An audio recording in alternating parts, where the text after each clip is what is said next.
Halo Sobat Pena Katolik, jangan lupa like, comment, and subscribe ya channel YouTube Pena Katolik. Terima kasih.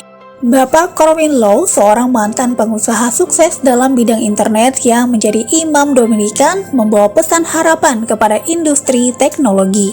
Setelah mendapatkan panggilan rohani, Bapak Lau meninggalkan pekerjaannya di perusahaan teknologi dan kini berfokus melayani komunitas di dunia teknologi dan bisnis. Dia ingin membawa kegembiraan dan makna yang lebih dalam dari iman kepada para pebisnis dalam industri tersebut dan mengajak umat Katolik yang bekerja di sana untuk dengan bangga menunjukkan iman mereka. Setelah memberikan khotbah yang diapresiasi di St. Venture Summit, Bapak Lau berbicara dengan register tentang upayanya. Bapak Lau merupakan seorang yang gila bekerja, sehingga hanya memiliki sedikit waktu untuk merenungkan tentang iman. Setelah melalui berbagai perkembangan, akuisisi, dan memulai usaha baru, ia menyadari bahwa ia bisa membeli apapun yang diinginkan, pergi kemanapun yang ia mau, dan bisa mengatur jadwalnya sendiri. Tetapi, pada saat itulah pertanyaan-pertanyaan yang lebih besar muncul. Mengapa saya tidak benar-benar bahagia? Apa arti hidup ini? Saya sudah memiliki segalanya, jadi apa yang harus saya lakukan selanjutnya? Haruskah saya terus menghasilkan lebih banyak uang melebihi kebutuhan saya atau keinginan saya? Ia menyadari hal-hal tersebut tidak akan memberikan kepuasan yang lebih dari apa yang telah ia capai sejauh ini. Akhirnya, ia merasa terjebak dalam keadaan tersebut. Peralihan hidupnya dimulai ketika bertemu dengan pengacara kekayaan intelektualnya. Mereka belum bertemu sampai tahun 1994. Mereka berkomunikasi selama 2 tahun sebelumnya melalui telepon. Saat Bapak Lau kemudian harus menemui pengacara tersebut di kantor, ia melihat salib dan hiasan dinding rohani di kantor pengacaranya.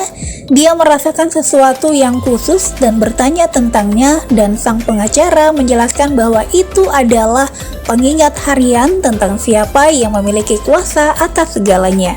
Dengan latar belakang sebagai seorang Protestan, kata-katanya menyentuh hati Bapak Lau.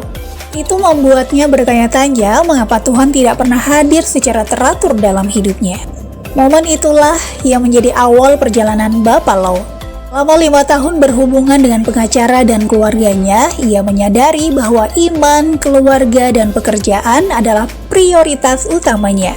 Bapak Lau melihat kehidupan pengacaranya berjalan dengan baik dan memberikan kedamaian yang sejati di tengah rutinitas kerja.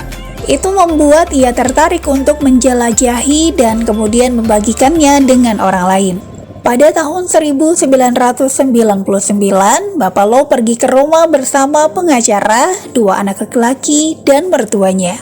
Di sana, ia menyadari bahwa ada perbedaan antara wisatawan dan peziarah. Ia bertanya-tanya apa yang mereka temukan di sana yang ia tidak temukan. Apakah sumber kebahagiaan yang lebih dalam? Pertanyaan-pertanyaan itu terjawab ketika ia memutuskan untuk mengambil cuti 3 bulan dan pindah ke rumah. Awalnya hanya 3 bulan, tetapi akhirnya berubah menjadi 13 bulan karena banyak keajaiban yang terjadi dalam hidup Bapak Lau. Ia secara kebetulan bertemu dengan Ordo Dominikan di Roma dan mereka membawa sisi positif dalam dirinya. Ia mulai mengikuti doa pagi dan misa meskipun tidak memahami bahasa dan tidak menerima komuni. Dengan dorongan dari tokoh agama Katolik di Roma, ia memutuskan untuk belajar lebih dalam tentang iman.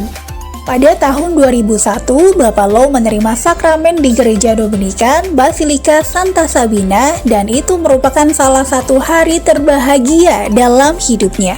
Setelah kembali, ia mempertanyakan langkah selanjutnya sebagai seorang Katolik. Setelah beberapa tahun merenung, ia menjual perusahaannya dan memasuki Ordo Dominikan pada usia 42 tahun.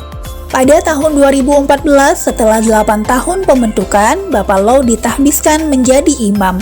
Selama 8 tahun berikutnya, ia melayani dalam pelayanan paroki hingga akhir tahun 2022 ketika provinsial menghubunginya.